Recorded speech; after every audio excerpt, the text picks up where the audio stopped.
everyone, and welcome to the Changemakers podcast, where we chat with interesting and engaging individuals here and far about change, making change, living change in their own lives, how they've experienced unimaginable change, and innovative ways people uplift the lives of others. We chat about triumphs over tragedies, mindset matters, and how we live out our life's purpose inspirationally. So please join us to be inspired and empowered to be the change you want to see in this world. You know, we can all be change makers in our lives. Here's to the change you're about to bring forth. This is Kimberly Rice, President and Chief Strategist of KLA Marketing Associates, where we talk with some of the greatest business and service minds across the country to help our listeners grow and advance and to create the career of their dreams by charting their own course and to advance their businesses. So today I could not be more excited than to welcome my friend Elena Deutsch, and please correct me if that's not the way you pronounce it. It's fine. You're very close. Deutsch. It's a hard one. It's got a lot of consonants. There is, and yes, there are.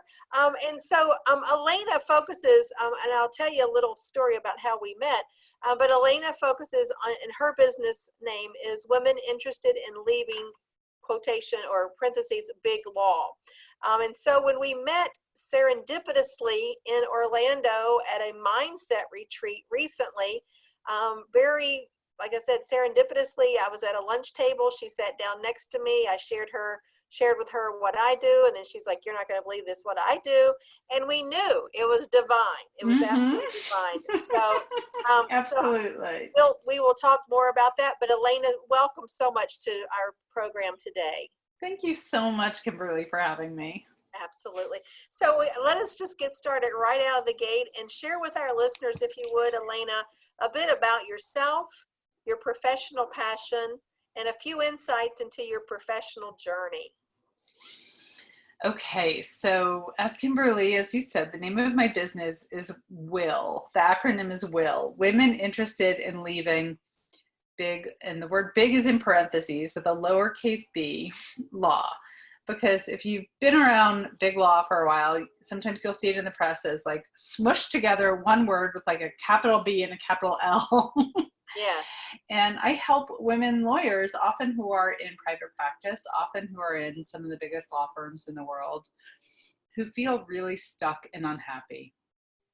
Women who've gone to law school and invested hundreds of thousands of dollars and years of their lives, and they feel incredibly unsatisfied, unfulfilled, stuck, and like they can't imagine doing what they're doing for the next 15 years of their lives without having panic attacks, without their marriages crumbling, without their bodies disintegrating. So tell us, just from your experience of what you've seen, Elena, why do they feel stuck and unfulfilled? I think largely because they were smart girls, Kimberly. Yes. They were smart girls who got the gold stars and the A's, and they love to learn, and they're high achieving, and they want to do amazing things in the world. And the path that they could see towards that was law school. And because they got out of college and they didn't know what else to do, perhaps. And that's so true for many of my clients. And they were like, well, I'm good at school, and people say you can do anything with a law degree, so I'll do that. And then they get into law school, and they often really love it because I do the Strengths Finder assessment with all my clients. Sure. And many of them have learner. They love to learn, or intellection as one of their top 5 natural gifts and talents. And so they get out of law school, which maybe they've enjoyed, and now they're like cutting and pasting contracts, or they're working on cases, but on like really low level stuff. Or they even ascend in their work, but their work does not feel meaningful and fulfilling, and they're not helping people, and they often have some ethical indigestion, in all honesty. about the kinds of businesses they're representing. In fact, I had one new client tell me recently that at her firm, her firm is on the wrong side of a human trafficking case. Oh, right. Yeah. And she managed to stand up for herself and not be on that. But I create the space for my clients to say, you know what, I didn't feel so good about that work I did or that I'm doing. And I really want to change. So we're curious, share with us a bit about what led you down this professional path. Sure, because my background's, I'm not a lawyer. People often ask me that. My background is in public health and training, and I worked in HIV and AIDS and family planning and always kind of doing some kind of professional development with people. And then I heard about coaching, and after I had a couple of kids, I was like, oh, I really want to go back to school for that coaching thing. And ever since I did that, and I felt like I was home. So coaching, I'm sure your listeners are familiar with it, but it's really about creating the future that we want. Therapy often goes back to heal the past, which of course is very important, but coaching is about visualizing and creating that ideal future. And as soon as I started coaching, I attracted lawyers to me. Now, my dad had been a lawyer. He was a criminal defense attorney, and he loved being a lawyer. And he worked in New York City and had a small private practice, one flight up on West 72nd Street. And he loved being a lawyer, but he really lost his way. And he had an ethical violation. He embezzled money from a client, and he got arrested and disbarred. Wow. Yeah. And I used to go into the office with him and help him file, I'd like cram his yellow legal notes into his, like, these stuffed metal filing cabinets. And I would go downtown to court with him. And I just thought it was so awesome. And so my dreams of being a lawyer I really put it on the way back burner.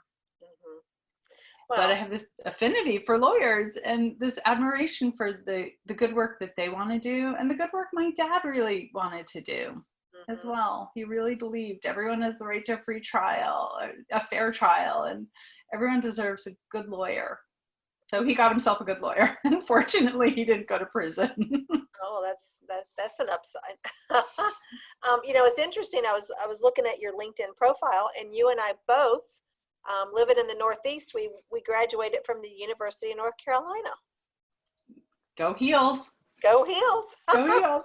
Yeah, I went to public health school there, and public health is a wonderful profession, but I made my own career pivot. Sure. Yeah. Sure. Well, that's phenomenal. So we're curious, what propelled you to realize that your mission is to help women lawyers who feel stuck and unhappy? Yeah. So after my career in public health, while I was working in public health is when I went back to get my coach training, and I kept bumping into this friend of mine from high school, and he was doing coaching and I was doing coaching, and he and I ended up forming a business partnership where we were doing leadership development and coaching. And I would then, through our work, I was in some of the biggest firms in the world and coaching these rising senior associates who were these amazing, bright women. And when I would ask them what their goals were, I'd say, do you want to make partner? And they would lean in and say, can I really talk to you about this? And we would clarify the engagement and say, yes, you can. And often they wanted to do something else, either go in-house or do something else with their degree and their smarts, but they wanted to be free from the billable hour and have more control over their lives. Yeah. So it was after a couple of those experiences, and I worked with this one woman, she got super clear that she wanted to go to a startup to do in-house work at a startup that had the benefit of unlimited vacation days. Her vacation was always an issue at her firm because she was from Europe, and they always wanted her to cancel her trips home, including her trip. She had a trip planned to go home for her father's 60th birthday, and they wanted her to cancel her trip. And she said no. And this became like a taint on her record, even though she had taken care of the deal, even though she had passed everything off. Right. And so she got that clarity, like unlimited vacation days. And I got full body chills when she told me that. And within 3 months, she made that leap. Wow, that's phenomenal. And landed at a startup in New York with unlimited vacation days. Oh, wonderful. Isn't it amazing what happens when we get so clear? Totally. And that summer I had turned 50 that summer, and my mom had died a couple of years earlier. And my business partner wanted to take our business in another direction that I was not excited about. And I kept waking up in the morning, like 5:30 in the morning, and I'd get out of bed and I started writing and journaling, and the words "women interested in leaving law" came out of my pen. Wow. And I said, that's it. That's what I'm doing. And for the past pretty much 3 years, it's been my focus. That's phenomenal. From my point of view, I've been working with law firms and lawyers for exclusively, and now we're broadening, for over 25 years. And as I was sharing with you, having been in-house for almost 20 years, it's a rough place. It can be. I won't say it is unilaterally, but it can be.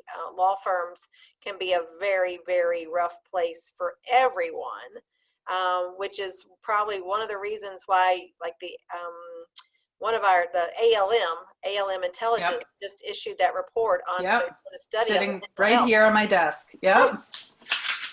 And it's just it's mind-blowing, and I'm so on the one hand, I'm so grateful that they're now shining a light on what has plagued the legal services world for so long. And most people that I speak with just socially, when they hear that we work with law firms and lawyers, and in the context of business development, business growth, I didn't really realize what lawyers had to have marketing departments or do this or that. And I'm like, because they're like a business like everybody else, a little bit of a different approach. However, some of the anecdotes that I've shared when I worked inside at law firms, and some of the just unbelievable, crazy stories of mental illness that was unleashed. I was on the receiving end of it several times. And I have a lot of stories that I use in my work with firms and women lawyers in particular, of the importance of making sure your voice is heard and having the courage and the confidence to do that, and setting boundaries and what is and is not acceptable. And I get the same response every time. Really? That still happens in firms today? Yeah. I'm like, yeah. Yeah. Oh God. So the report it's called Walking Out the Door, and it's a report by the American Bar Association and ALM Media, and it just came out, if anyone's listening to this later, in November 2019. So I absolutely think this report is an amazing step to illuminate what's going on. And I've taken a close look at it, and I mean, there's so much that law firms need to change. And like you were saying, you encourage women to have the courage to set the boundaries, to speak up. And, one of my clients recently told me, she said, she's made partner. I work with women from first year associates up through partner and everything in between. Right. And she said, I'm tired of, I've done it. I've tried. I've really tried. Yeah. And I'm no longer willing to make that sacrifice for myself. So what's great about this report is it's providing a larger conversation. It's taking it out of the individual woman who has to stand and be beaten down by the ocean, in a hurricane, and say, no, I'm going to keep standing. And the system of law firms, the business model, the whole thing is not designed to support people's mental health. I'm not surprised that you've been on the receiving end, and I'm sorry to hear it. And not surprised that when you put so much stress on people in a system that is so without any boundaries, people get a little crazy. That's for sure. I mean, and I don't mean that in a demeaning way. And I want to clarify, I don't mean like crazy, but like anxiety. Every single person I speak with has anxiety. Yes. Well, I mean, we have the stats. I mean, that the folks that are, I mean, there was a whole big, report series done by ALM about lawyer mental health. And then the professional, legal professionals spoke up and said, well, hey, what about us? And so Right. they expanded it, expanded the survey and the study. And, it's in my view, and is that after a while, and it is different for every person, but it's very easy to see how people can, get beat down. They have lawyers have some of the leading stats of depression and suicide and Yeah. substance abuse and divorce. And I mean, it's just not a sustainable, and we're talking about some firms, not every firm, but the Right. larger the firm, Right. the higher the probability. Because we've worked with firms, there's smaller firms that are very familial and very cordial, and Right. and there's things about that as well. But looking at it, it's like it just can eat your soul from the inside out, and it can be very, very toxic. And when you have particularly, men suffer too in a different way, but we're talking about women. But when women don't feel appreciated and they feel demeaned and condescended, and the glass ceiling keeps getting lower and lower and lower, it's just not sustainable on any level. That's right. It's not sustainable. And I think what's great about this report is hopefully there's really an invitation for women to truly participate in the problem solving. Yes. My concern about this report are two things. One, they interview the people who are still in firms, and they acknowledge this, but in their sampling methodology, right? I do have a master's in public health. So I know something about research methodology. Is their sampling method was to go to firms. So they spoke with men and women, and they oversampled women, which was right to do. So they had equal numbers, and managing partners, but of people who've stayed in firms. So they're asking them essentially, why do you think women leave? Mm. So the very women who are really the subject of the study are invisible in it. Right. They are not present.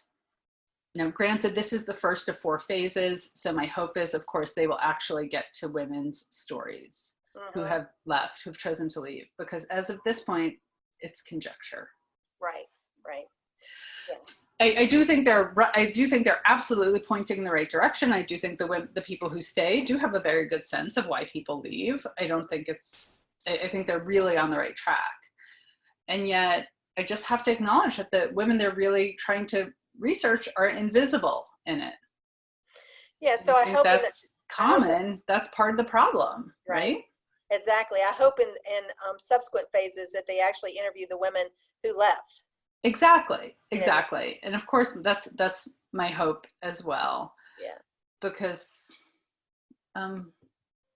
there's a lot of stories. And one of my professors in public health used to say that data are stories with the tears wiped away.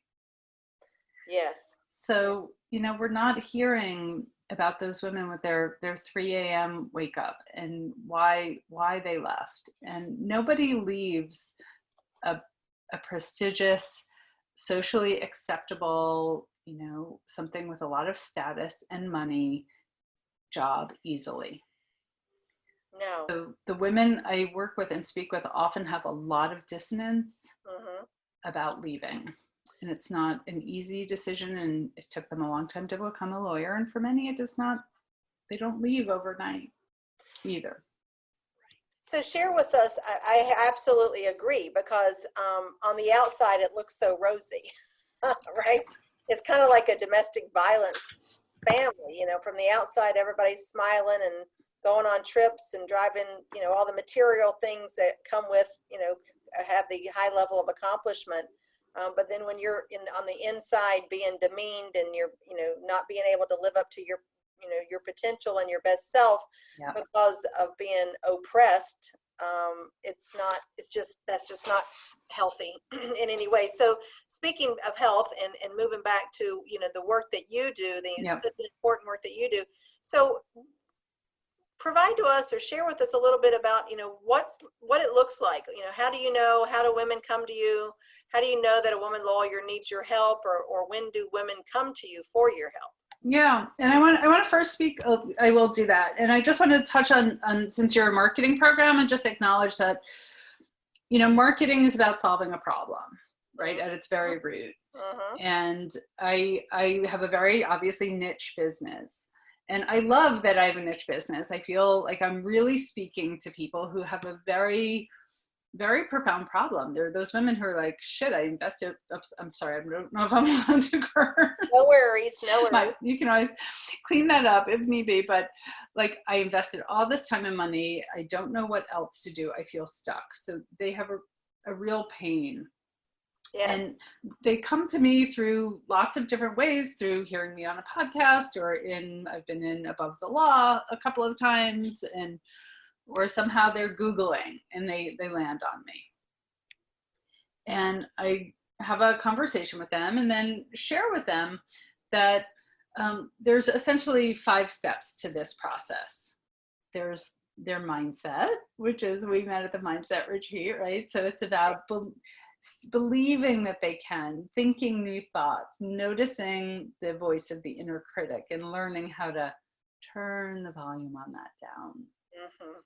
And then there's figuring out like really who they are, which many of them have never done that kind of soul searching and taking stock of what they love to do and their interests. Nor do they really believe when we start working together that they actually could do it. Mm. And so, but they go through that self-discovery process of like, what do I love? What lights me up? What are my natural gifts and talents? How might that take shape in the world? So that brings us to the next step, which is like really helping them see new, appealing possibilities. And that must be quite a lot of breakthroughs. Oh, it's so much fun. It's so much fun. And then we brainstorm a list of things that they could do, given all that they love and are good at and want to do. And then they prioritize that. And then they start talking to people and doing research and study, which is the next phase.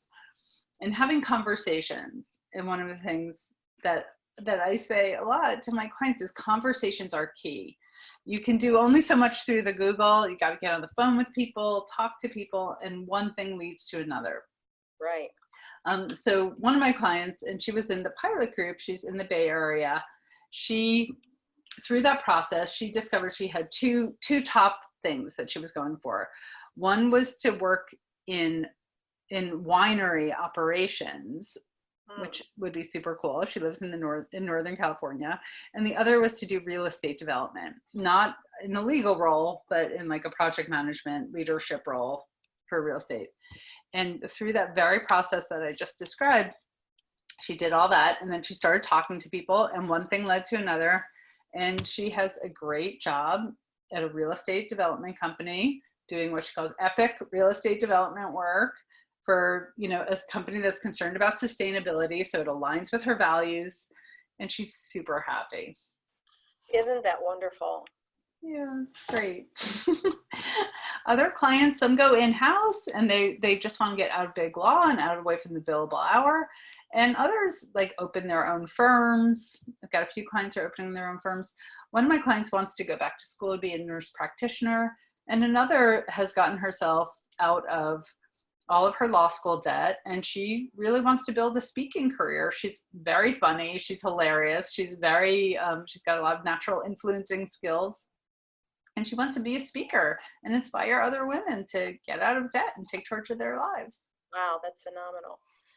So with all that experience and all the anecdotes and the work that you do, so such sacred work, where Thank you. Women are opening up, the core of themselves and their lives, and trusting you to be that safe place to help them move and advance in their lives.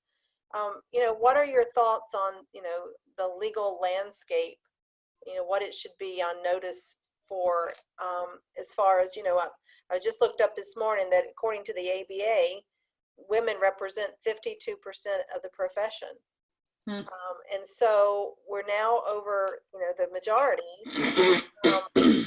But what would you offer as far as, what do law firms specifically need to do to be a more sustainable and viable workplace for women? I think law firms actually really, if they want to survive really well into the 21st century, they have to take a hard look at the business model. And right now, I think my hunch is, I'm not inside, so I don't really know. I imagine there's a lot of, well, it ain't broke, so don't fix it, because they're making plenty of money. Yeah. So I think they actually really need to create space for women at the table in a significant way. And you and I were talking about another colleague who I think, who helped me. She and I were having a conversation, and she helped me see that, the profession needs women. Our culture needs women, and women lawyers, because lawyers write the laws. Lawyers shape our culture. They create the guardrails for our society. Yes. And we need more women to help create a culture that's more inclusive and loving and cares deeply about people. And I think law firms will be well advised to genuinely do that. It's a tough nut to crack, given the historical male dominance. It's now just shifting in the last maybe 10 years or so, which is nothing compared to how long it's been, in existence. Right.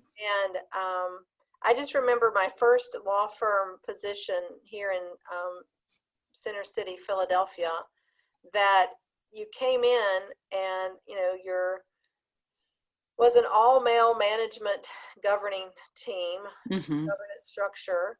I think it was likely all male, if not 90% all male practice group leaders, which is kind of the level below. And then you had the administrative department chairs, which were some women, like HR and some of the historically or traditional female roles. I was often the first female marketing director in firms. But what we saw, and there was this pervasive culture and attitude that whatever the lawyer said was right. Yep. And that you're not supposed to question the lawyer, regardless. That was it. Yeah. If you said something, that was it.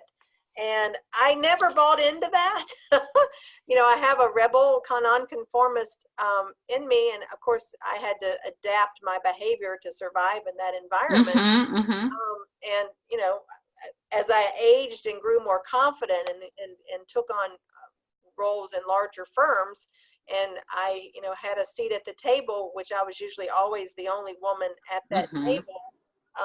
That was not particularly popular, my voice sometimes, and some that calls for courage, but because you have to bear the consequences of your behavior, your words, and I had some pain over that for a little bit. But I'm sure you caught it. I'm sure you caught it. Yeah.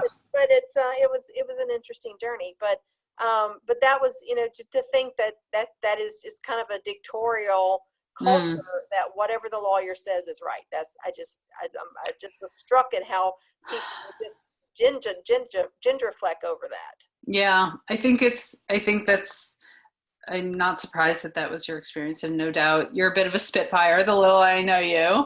And I'm sure, and I think there's, in our larger culture, right, women who speak up, women who make waves, women who don't just sit there and look pretty and keep their mouths shut, get labeled all sorts of terrible words. Right. Yes. And that double standard of, when a man is assertive and goes for it, he's called all kinds of good things. And when a woman does, we know what they call her. Yes. So, I think one of the things that might help in law firms is something like what we're doing now. I think the rise of podcasts is because we love to hear each other's stories, and we miss sitting around the campfire or, the hearth and telling stories. And I think, I'd like to go back to that, what I said before. I think data are stories with the tears wiped away. And in this report, the Walking Out the Door report, there's tremendous rates of sexual harassment and women being mistaken for a quote low-level employee, and 0% of men. So the guys have no idea. And I think if they were to really sit down and if there was, and this is in my fantasy world, right? Because I do not think it feels safe in most law firms for something like this to happen, at least not yet. For women to really share their stories and for men to really listen. Yes. I have a colleague friend named Julie Kratz that we discussed on a podcast not too long ago. She focuses a lot on men as allies. Great. Bringing equality, because there are plenty of men, particularly, of course, I wouldn't say particularly younger men, but there are some wonderful, wonderful men that have given safe haven to women lawyers in their firms as protectors. Yeah. And men, we need men to say, hey guys, let's let her talk. Or, oh, you know what? Kimberly just made that point 2 minutes ago. Let's go with Kimberly's idea. Right. We know the classic stuff. What happens? A woman speaks up and says something, she gets ignored, and a couple of minutes later, a guy might say the same thing, and everyone rallies behind them. And it's unconscious. There's all this unconscious bias, right? So there's so much opportunities. But I really, if any people in law firms are listening and care, I think they know already. I don't think anyone who's a managing partner at a firm will be surprised by these data. They count every dollar. They count every minute. They know. Yeah. They see who leaves. They know how much they get paid. They know what's going on. Yeah. So it's time to have the cojones to really do something about it, to put in the daycare centers. Oh, come on, please. Really? That hasn't happened yet?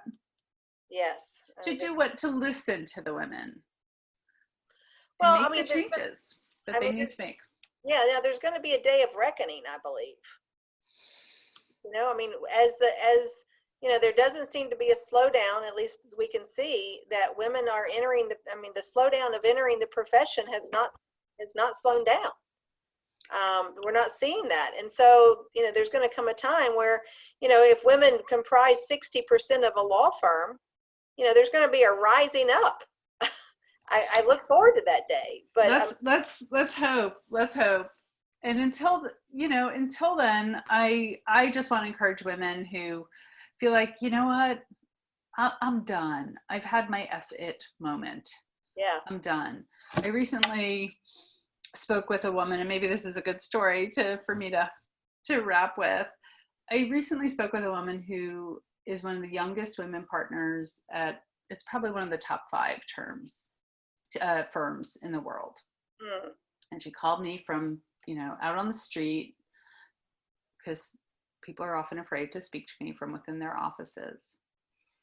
And she told me the story of being at her daughter's birthday party.